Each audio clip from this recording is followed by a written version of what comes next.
दोस्तों, खबरों के पीछे छुपी हुई खबरों को लेकर एक बार फिर हाजिर हूं मैं, ताकि कोई खबरों का पहलू आपसे छूट ना सके।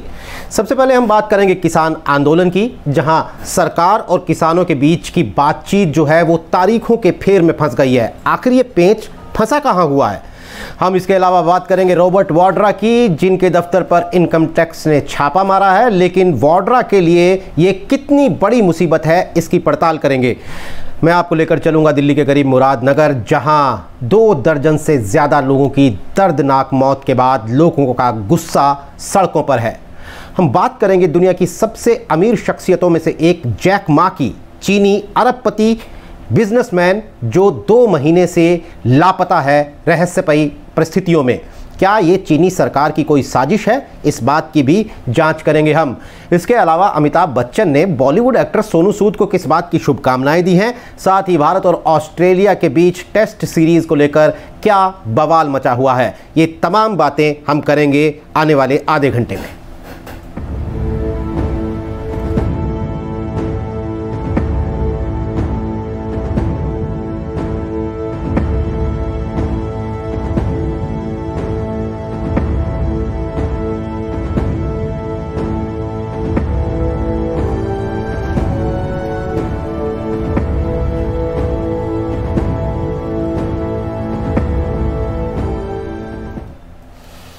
कड़कड़ाती सर्दी के बीच दिल्ली की सरहदों पर किसानों का आंदोलन लगातार जारी है। सरकार और किसानों के बीच आज 8वें दौर की बातचीत हुई। जी हां, 8 बार बातचीत हो चुकी है, लेकिन नतीजा वही, तारीख, अगली तारीख पर तारीख, सिर्फ यही इन बैठकों से निकल रहा है। दरअसल किसान संगठन और केंद्र सरकार के बीच 8वें राउंड की जो ये बैठक थी वो करीब 4 घंटे चली। आज बातचीत की टेबल पर केंद्र सरकार ने अपने पत्ते खोले, किसानों ने अपना वर्जन रखा। 4 घंटे की मीटिंग के दौरान दोनों पक्षों में कुछ मुद्दों पर तो सहमति बनी, लेकिन कुछ पॉइंट्स पर किसान लगातार जो मांग वो कर रहे हैं वो उसे दोहराते रहे। 2 शर्तों पर चर्चा हुई सरकार की तरफ से, एक एमएसपी और कृषि कानूनों को रद्द करने की बात। दरअसल सरकार जो है वो एमएसपी को कानूनी जामा पहनाने पर भी बात करना चाहती थी, लेकिन किसान जो हैं वो सिर्फ एक बात पर अड़े रहे कि कृषि कानूनों को रद्द किया जाए, इससे पहले कोई और बात नहीं होगी। अब सरकार इसके लिए तैयार नहीं थी। 8 जनवरी को एक बार फिर इन दोनों पक्षों के बीच में बातचीत होगी। दरअसल कृषि मंत्री नरेंद्र सिंह तोमर का कहना है कि बहुत सारे राज्य ऐसे हैं जिनके जो किसान हैं वो इन 3 कृषि कानूनों को लेकर सहमत हैं, तो ऐसे में इन्हें रद्द करने का फैसला पहले उन लोगों से बातचीत किए बगैर सरकार कोई आश्वासन नहीं दे पाएगी। इसलिए पहले मैं वहां बातचीत करूंगा, उसके बाद आपको बताऊंगा। तो अब इसके लिए 8 जनवरी की तारीख तय हुई है। आइए सुनते हैं क्या कह रहे हैं कृषि मंत्री तोमर। किसान यूनियन के साथ चर्चा हुई और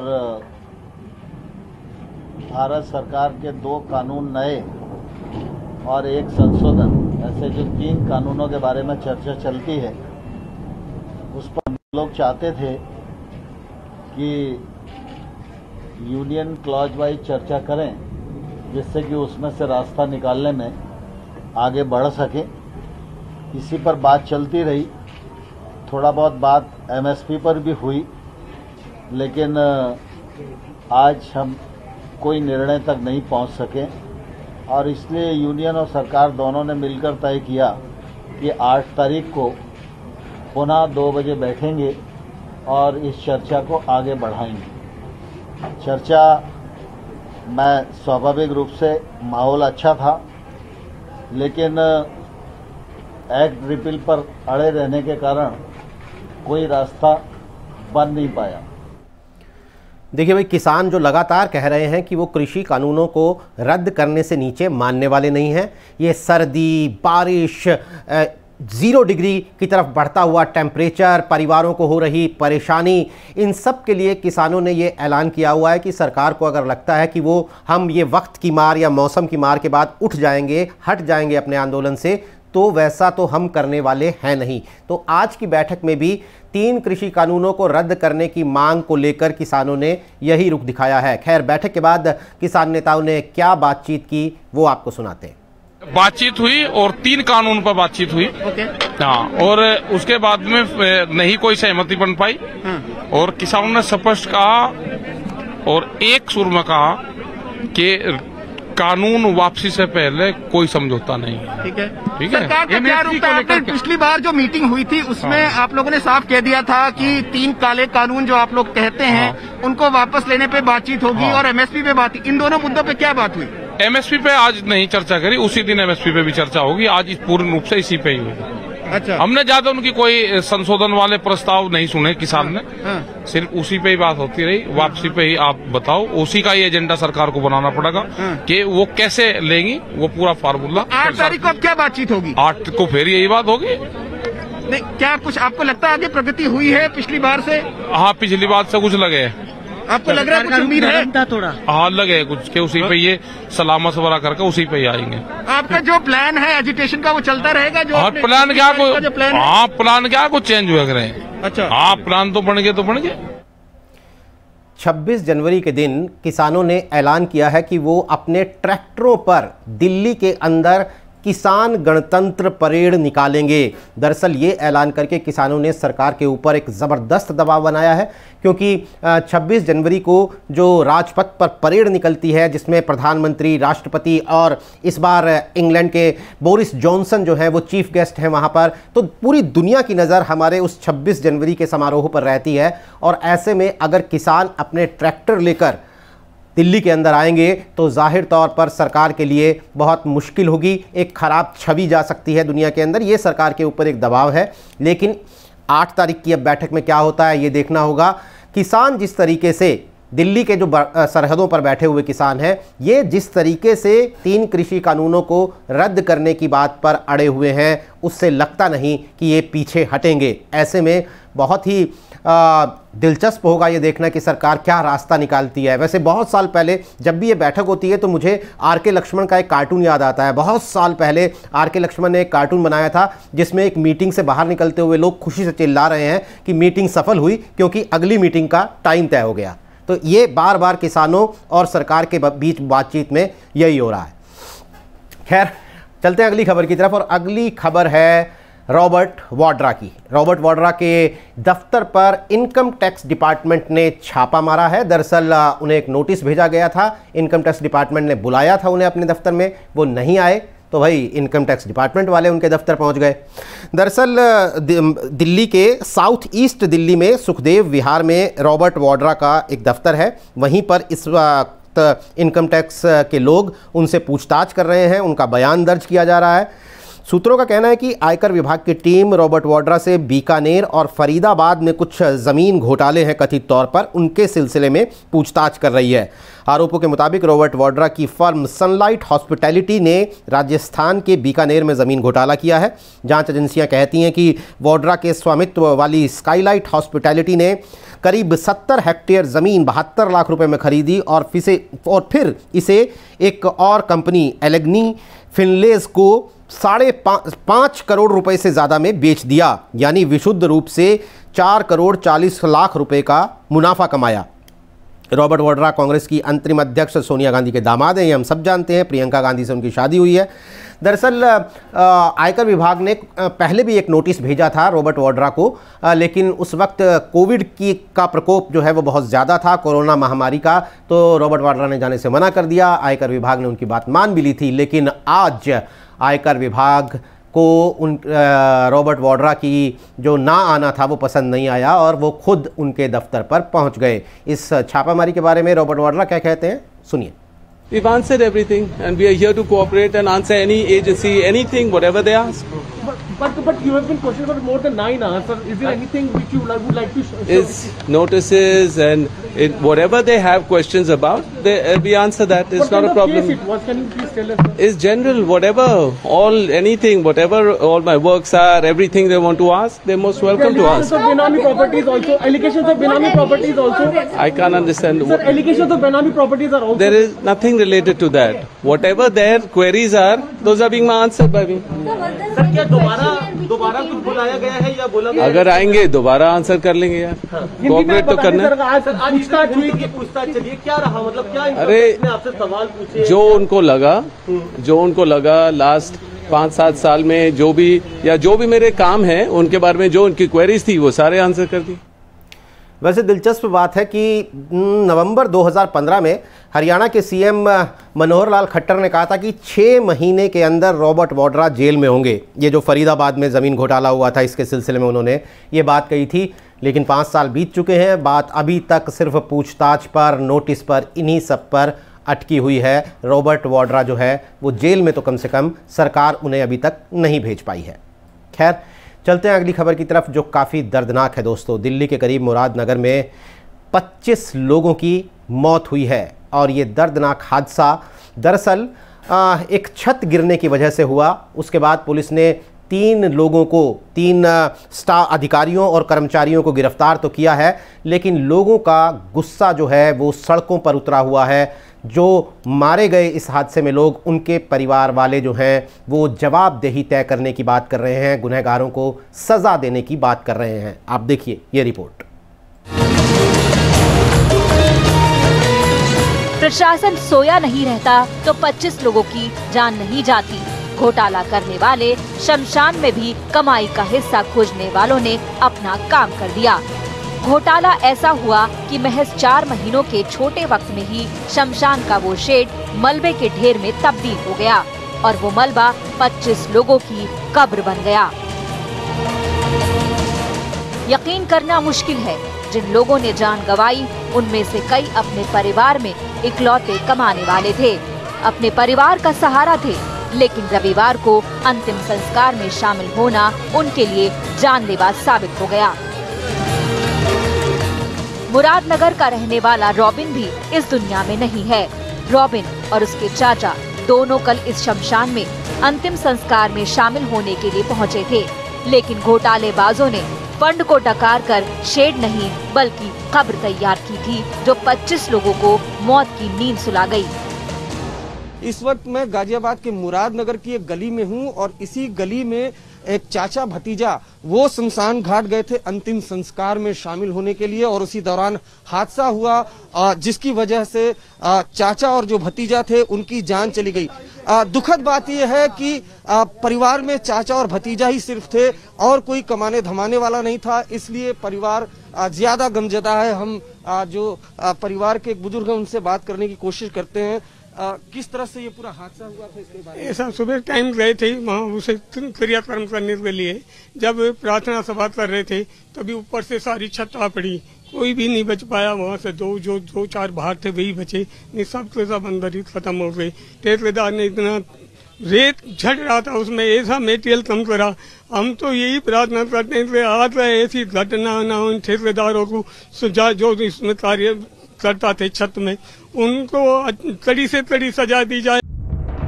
इतने लोगों की मौत परिजनों और इलाके के लोगों को गहरा सदमा दे गई। अब लोग मुख्यमंत्री योगी से इंसाफ की उम्मीद लगाए बैठे हैं। वाला कोई नहीं बचा, हम सिर्फ योगी आदित्यनाथ जी से ही बात करना चाहेंगे और कोई अधिकारी हमारे पास ना आए। हमारे बालक हमें चाहिए, हमारे बालक हमें चाहिए, हमारे बालक हमें चाहिए। हमारे घर में कोई टाइम वेस्ट करने के लिए कोई यहाँ पर ना आए। पुलिस ने इस मामले में अब तक 3 लोगों को गिरफ्तार किया है। अभी तक 3 लोग गिरफ्तार किए जा चुके हैं और उनको जेल भेजा गया है। बाकी एक जो ठेकेदार है उनको हम ट्रेस करने का प्रयास करें, बहुत ही जल्दी उसको भी पकड़कर हम जेल भेज देंगे। कौन कौन गिरफ्तार हुए हैं, कौन कौन लोग हैं जिनको गिरफ्तार किया गया? ईओ हैं, उनको गिरफ्तार किया गया। इसके अलावा एक जूनियर इंजीनियर और सुपरवाइजर, 3 लोग को गिरफ्तार। शमशान में शेड बनाने का कॉन्ट्रैक्ट 4 फरवरी 2020 को जारी हुआ था। ये पेपर उस कॉन्ट्रैक्ट के सबूत हैं। इस पर ईओ निहारिका सिंह चौहान के हस्ताक्षर भी हैं। तय था कि 2 महीने में काम पूरा होना है, लेकिन पूरा हो पाया 4 महीने पहले। सरकारी तिजोरी पर डाका डालने वालों ने इस कॉन्ट्रैक्ट पर भी गिद्ध नजर टिकाई रही। रुपए मिलते ही मिल बांटकर खा लिए। अब आरोप लग रहे हैं कि इस निर्माण में कच्ची रेत का इस्तेमाल किया गया था। ये घोटाला ही था जो पहली बारिश में ही लेंटर टूट गया। कैसा था ये घोटाला? करोड़ों करोड़ रुपया आदमी लगा के ले गए हैं जेब में अपनी। आज जब गाजियाबाद मेरठ हाईवे पर भीड़ उतरी तो लोगों ने प्रशासन की कार्रवाई पर भी सवाल उठाए। पीछे देखिए कार्रवाई पर भी सवाल है। लोग सवाल उठा रहे हैं कि जब नगर पालिका की ईओ जूनियर इंजीनियर पर एफआईआर दर्ज हुई है तो नगर पालिका के अध्यक्ष के खिलाफ एफआईआर दर्ज क्यों न हो। लेकिन इन सबके बीच तस्वीरें देखिए, जो पीड़ित परिवार है डेड बॉडी को गाजियाबाद मेरठ की जो हाईवे है वहां पर रखकर जाम लगा दिया है। लोगों का गुस्सा फूटा है, लोग और ज्यादा मुआवजे की मांग कर रहे हैं। देखिए बड़ा ही दर्दनाक हादसा है। शमशान में शेड निर्माण का ठेका लेने वाला ठेकेदार अजय त्यागी अब भी फरार है। 4 टीमें बनाकर पुलिस ने उसकी गिरफ्तारी की दबिश डालनी तेज कर दी है। ऐसे मामलों में आमतौर पर यही होता है, किसी junior इंजीनियर को, किसी निचले स्तर के अधिकारी को गिरफ्तार करके प्रशासन लोगों का गुस्सा शांत करना चाहता है, लेकिन शायद वो ऊंची कुर्सियों पर बैठे हुए अधिकारी या नेता जो इसके पीछे होते हैं उन तक कानून के हाथ नहीं पहुंच पाते। यही बात आपने देखा कि इस रिपोर्ट में वो लोग कह रहे थे जिन्होंने अपनों को खो दिया इस एक भ्रष्टाचार के मामले में, एक छत गिरने की वजह से। हम उम्मीद करते हैं योगी सरकार से कि असली गुनहगारों को सज़ा मिलेगी ताकि इन परिवारों का दर्द कुछ कम हो सके। अगली खबर आपको लेकर चलता हूं। चाइना यानी चाइना के अरबपति कारोबारी जैक मा, जो पिछले 2 महीने से रहस्यमयी परिस्थितियों में लापता हैं। 2 महीने पहले जैक मा ने चीनी सरकार की नीतियों की आलोचना की थी एक प्लेटफॉर्म पे। उसके बाद से वो किसी सार्वजनिक जगह पर ना ही किसी अपने सोशल मीडिया अकाउंट पर नज़र आए हैं और इसको लेकर तरह तरह की थ्योरीज, तरह तरह के संदेह जताए जा रहे हैं। ई-कॉमर्स कंपनी अलीबाबा के फाउंडर रहे हैं जैक मा और दुनिया के नामचीन कारोबारियों में उनका शुमार होता है। देखिए ये रिपोर्ट। चीन के खिलाफ कोई भी आवाज उठाता है उसकी आवाज को दबा दिया जाता है, उइगुर मुसलमान हो या फिर तिब्बत के निर्वासित लोग। और अब इसका ताजा शिकार हुए हैं अलीबाबा कंपनी के मालिक, दुनिया के सबसे अमीर शख्सियतों में से एक जैक मा। जैक मा की सबसे बड़ी गलती ये हुई कि उन्होंने चीन की सरकार और चीन के राष्ट्रपति शी जिनपिंग के खिलाफ आलोचनात्मक रवैया अपनाया। दरअसल पिछले साल यानी कि अक्टूबर 2020 में शंघाई में एक कार्यक्रम हुआ जहां उन्होंने चीन के बैंक और साथ ही चीन की सरकार पर हमला बोलते हुए ये कहा कि चीन में अगर कोई अपना बिजनेस शुरू करता है और अपने बिजनेस में कुछ नया बदलाव करना चाहता है तो उसके प्रयासों को दबा दिया जाता है। उनके इस भाषण को चीन की कम्युनिस्ट पार्टी के ऊपर हमले के तौर पर देखा गया और उसके बाद से ही यानी कि नवंबर 2020 के बाद से ही जैक मा का कोई अता पता नहीं है। आपको ये बता दें कि दुनिया भर के अलग अलग अखबार हो, विशेषज्ञ हो या फिर बिजनेस टाइकून्स हो, हर कोई जैक मा का अता पता जानना चाहता है। ये जानना चाहता है कि जैक मा आखिर हैं कहाँ, लेकिन पिछले 2 महीनों से जैक मा की कोई खोज खबर नहीं है। आपको ये बताते चलें कि जैसे ही शंघाई में जैक मा ने आलोचनात्मक रवैया अपनाया चीन की सरकार और खास तौर पर चीन के राष्ट्रपति शी जिनपिंग के खिलाफ, उसके ठीक तुरंत बाद चीन की सरकार ने उन पर अलग अलग तरह की कार्रवाई करना शुरू कर दिया। नवंबर 2020 में चीनी अधिकारियों ने जैक मा को जोरदार झटका दिया और उनके एंट ग्रुप के $37 अरब के IPO को निलंबित कर दिया। आपको ये भी बताते चले कि अमेरिका के अखबार वॉल स्ट्रीट जर्नल के मुताबिक ये आदेश सीधा चीन के राष्ट्रपति शी जिनपिंग की ओर से अधिकारियों को गया था। साथ ही चीन के अधिकारियों ने जैक मा को सीधा नोटिस दिया था कि जब तक उनके खिलाफ जांच पूरी नहीं हो जाती वो चीन छोड़कर वापस नहीं जा सकते और कहीं भी नहीं जा सकते। सोशल मीडिया पर जैक मा हमेशा से एक्टिव रहे हैं, लेकिन पिछले 2 महीनों से उनके तीनों अकाउंट जिसमें जैक मा हमेशा से एक्टिव रहे हैं उनमें कोई भी हलचल नहीं है और उसके बाद से ही लोगों ने ये पूछना शुरू कर दिया है कि आखिर जैक मा है कहाँ। दरअसल जैक मा अपना एक शो करते थे जिसका नाम था अफ्रीका बिजनेस हीरोज। इसमें वो जज के तौर पर थे और उसमें अलग अलग पैनलिस्ट भी थे। लेकिन इस शो का जब फाइनल था उससे कुछ दिनों पहले ही और उसके फाइनल से पहले ही जैक मा रहस्यमय तरीके से इस शो से लापता हो गए। साथ ही वो अपने सोशल मीडिया के अलग अलग अकाउंट से जहां पर वो एक्टिव रहा करते थे वहां से भी गायब हो गए। यही नहीं, शो से उनकी तस्वीर को भी हटा लिया गया। अलीबाबा समूह के प्रवक्ता ने कहा कि जैक मा शेड्यूल के विवाद के कारण जजों के पैनल के हिस्सा नहीं है, लेकिन ये कोई पहली दफा नहीं है जब चीन ने अपनी दमनकारी नीतियों का इस्तेमाल किसी शख्स के खिलाफ किया हो। उइगर मुसलमानों के समर्थन में जितने भी लोगों ने आवाज उठाई, चीन ने उनके खिलाफ दमनकारी नीतियों का इस्तेमाल किया। इसके अलावा अलग अलग वो लोग जो कि बिजनेस टाइकून थे और जिन्होंने चीन की दमनकारी नीतियों के खिलाफ अपनी आवाज उठाई, उनके खिलाफ भी चीन ने सख्त रवैया अपनाया और अब इसका ताजा शिकार जैक मा हुए हैं। इससे पहले शी जिनपिंग की आलोचना करने वाले प्रॉपर्टी बिजनेसमैन रेन झिंकियांग लापता हो गए। उन्होंने कोरोना को सही तरीके से निपटने के लिए शी जिनपिंग को मस्खरा बताया था। इसके बाद उन्हें 18 साल के लिए जेल भेज दिया गया। इसके अलावा दूसरे अरबपति शियान जियान हुआ साल 2017 से नजरबंद हैं। हालांकि जैक मा के खिलाफ अगर चीन कोई भी कार्रवाई करता है तो उसे दुनिया को जवाब देना पड़ेगा, क्योंकि जैक मा सिर्फ चीन के ही नहीं बल्कि विश्व के तमाम अलग अलग लोगों के लिए एक उदाहरण है। बड़ी चमत्कारी कहानी है जैक मा की। 1999 में अपने 18 दोस्तों के साथ अपने ही अपार्टमेंट के अंदर ई-कॉमर्स कंपनी अलीबाबा शुरू की। सिर्फ 15 साल बाद 2014 में अलीबाबा के एक आईपीओ ने न्यूयॉर्क स्टॉक एक्सचेंज में $25 बिलियन रेज किए।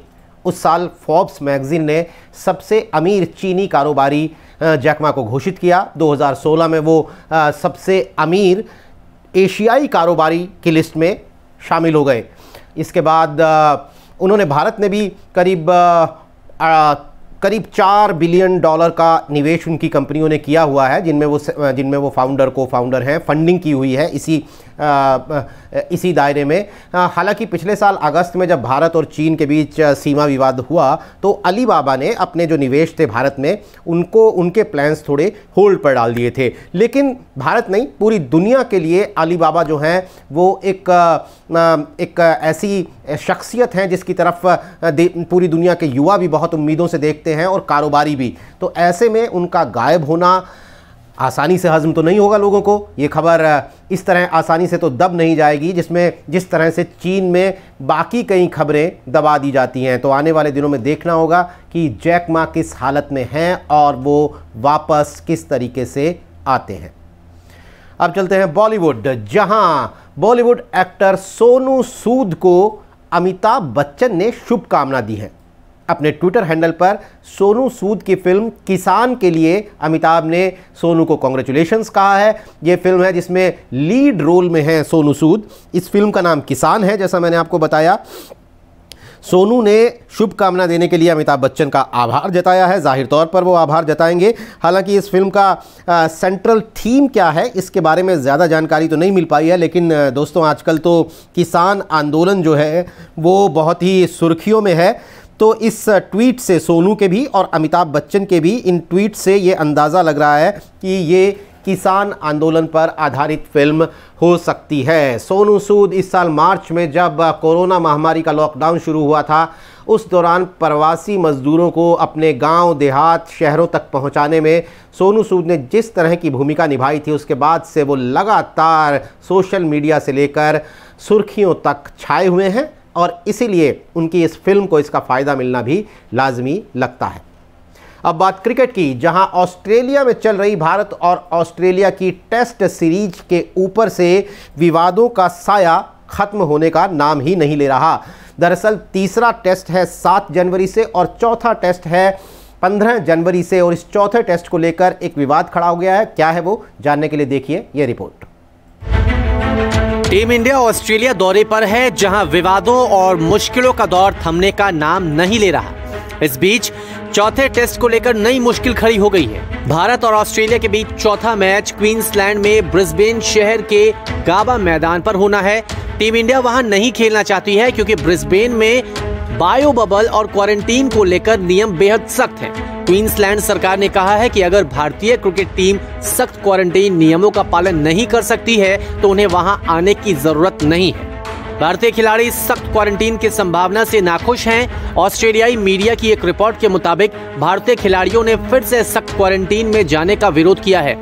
खिलाड़ियों का कहना है कि वो पिछले 6 महीने से एक तरह से लगातार क्वारंटीन जैसी स्थिति का सामना कर रहे हैं। ब्रिस्बेन से पहले तीसरा टेस्ट गुरुवार से सिडनी में खेला जाना है। इस बीच ऑस्ट्रेलियाई खिलाड़ी मैथ्यू वेड ने कहा है कि ईमानदारी से कहूं तो मैंने इस बारे में नहीं सुना, लेकिन हम निश्चित तौर पर सिडनी में लगातार 2 मैच नहीं खेलना चाहते। कार्यक्रम तय हो चुका है और हम उसी अनुसार चलना चाहेंगे, भले ही वो क्वारंटीन से जुड़ा होटल हो या फिर मैदान पर जाओ, खेलो और वापस आ जाओ।